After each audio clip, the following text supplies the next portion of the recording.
Ireland as a private equity centre post-Brexit. Coming up.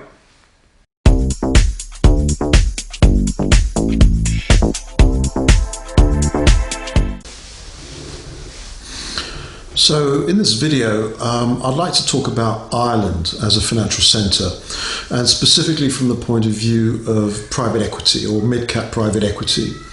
Because mid-cap private equity funds are the funds that are more cost-conscious and need to do a lot of the heavy lifting themselves in terms of doing their homework. So that's who I'm hoping to help with this video. So if we put Ireland in a global context, before we get into talking about Ireland, and you can see the map behind me on the screen. This shows the kind of the biggest financial centres in the world. And if you look at it from a continent to continent perspective, you've got the big ones like Delaware, Cayman Islands, Luxembourg, you've got the UK, you've got Singapore, you've got Dubai, and some of these will have a regional vocation. And so Ireland is one of the, let's say, established European financial centres if you want to set up an investment fund. And so what we need to understand is what is different about Ireland, say, from Luxembourg or the UK or the others. So Ireland is really a European centre, but obviously being in an English-speaking country, it will have its attractions for non-Europeans like Americans, for example. So let's take a step back and look at the history of Ireland as a financial centre. So its history is fairly recent in the sense that the International Financial Services Centre in Ireland was established only in 1987, which is fairly recent, from a fairly low base. But following its establishment, and in parallel with Ireland benefiting from joining the EU, it grew very quickly and now represents over 8% of GDP. And in Ireland, as of last year, it's estimated that there's about 16,000 fund professionals, and they're managing about 2.5 trillion in net assets of all types of different funds. And traditionally, Ireland was a centre for mutual funds and for hedge funds. Indeed, it's estimated that about 40% of all hedge funds have been incorporated in Ireland. Traditionally, in terms of private equity, it has its share, but it's not been considered a kind of leading centre for private equity until more recently. One thing we're waiting to see is the effect of Brexit on Ireland, whether this is going to lead to more and more funds being relocated from the UK into Ireland, or funds being set up in Ireland rather than in the UK because of the access to the European market. But we're still waiting to see that effect. If you look at the chart, you can obviously see that the growth in the Irish funds has been quite strong and very consistent. Starting from 2000 even, you can see the growth, it's been very, very strong. And so Ireland as a centre is definitely on the way up, and they've always been in the forefront. Where do we stand on regulation? Well, the main regulator in Ireland is the CBI, the Central Bank of Ireland. And they've done a pretty good job. They're pretty well organised. They're pretty transparent. They're easy to work with. And so two of the big things they did is they transposed the 2011 EU Directive on Alternative Fund Managers into law. They were one of the first to do so.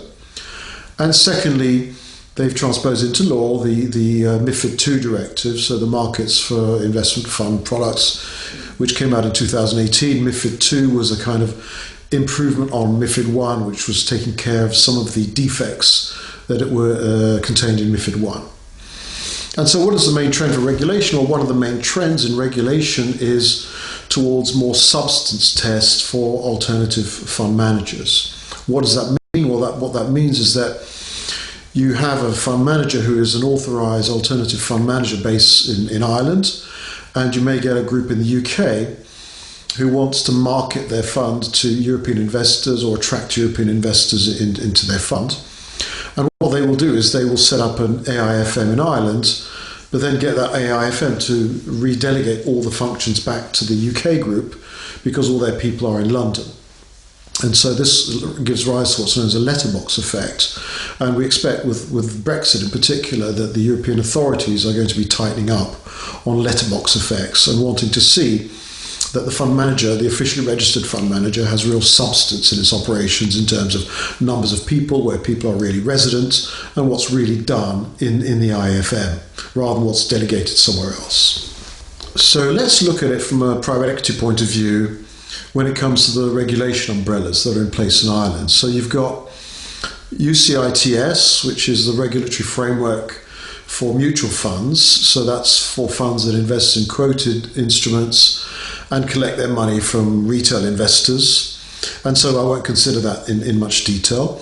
And then you've got AIF, Alternative Investment Funds, which are subject to AIFM regulation, so the Irish transposition of EU regulation.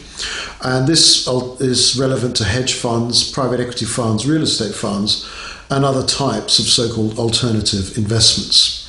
Then within the AIF umbrella, you can either have retail funds or qualified investor funds, the QIF funds. And so private equity, that's relevant to QIF funds because private equity investors are usually qualified investors, institutions and the like. And so to qualify as a QI, you need to invest at least 100,000 and pass certain tests of know-how, which most LPs in any normal P fund would pass. And so we're talking about the regulatory umbrella of QI-AIF. The other option, regulation-wise for private equity, is to be completely unregulated. But in order to do that, you need to set up only as a limited partnership, and the fund manager can only be advising those limited partners. So the fund manager is considered a kind of giving private advice. And under that condition, you can be totally unregulated. So corresponding to these umbrellas, what kind of fund managers do you have? Well, you have three types.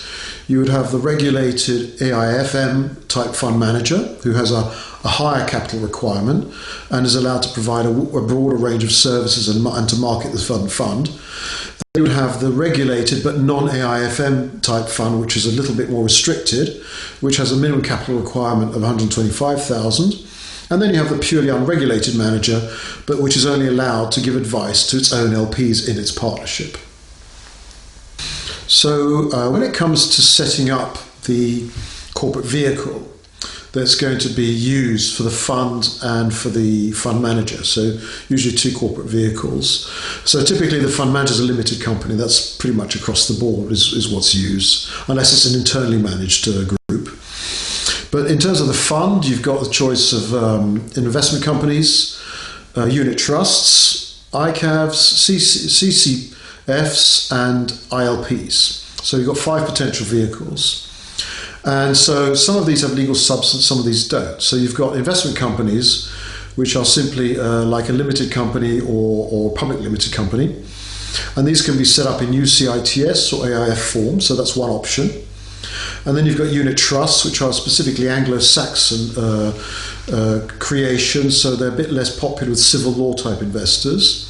Then we've got the ICAV, which was created by the Irish authorities in 2015, which is quite popular for private equity and for alternative fund managers. Then you've got the common contractual fund structure, which has no legal personality, and the Irish Limited Partnership, which is the oldest, one of the oldest ones, because it dates from the early 20th century. And for that reason, it's going through a bit of a revamp right now from a legislative point of view. And so there are going to be some changes aligning it more to more modern structures. And the ILP will be an English type partnership, so with no legal personality. So typically a mid-cap PE fund would probably go for ILP, or has to go for ILP if they don't want to be regulated. And then otherwise, ICAV has proved to be very popular with private equity funds, and less so the investment company and the unit trust structure. And then generally for the fund manager, it's been a limited company type structure. So if I'm a mid-cap fund, a mid-cap private equity fund, and I want to go to Ireland, what are my real choices and what are my costs? Well, if I'm a smaller mid-cap fund and cost some material and I have to sort of bootstrap quite a bit, I would most likely go for a limited and ILP combo. So I would have a limited partnership as my fund vehicle and a limited company as my GP. And that would be a pretty bargain basement requirement. There's no capital requirements for either. And the setup cost would be fairly small. It could all be done very simply. And the annual fees would be 20-30K. Then if I'm a mid-cap fund and I want to sort of upgrade my governance and have a bit more substance, I have to make quite a bigger jump in Ireland compared to some other jurisdictions where I can make a softer jump. Then I would go to the next level up, which would be a regulated non-alternative fund manager and an ICAV, for example. So I immediately have to provide 125,000 euros in capital for the fund manager, and the setup and annual costs will jump quite substantially. So one of the downsides with Ireland is that although it's very easy to set up on an unregulated basis, when you want to upgrade, you do get quite a jump in costs. But otherwise, Ireland is definitely a financial centre on the up and up, and we should keep a close eye on it to see if it's going to benefit from Brexit.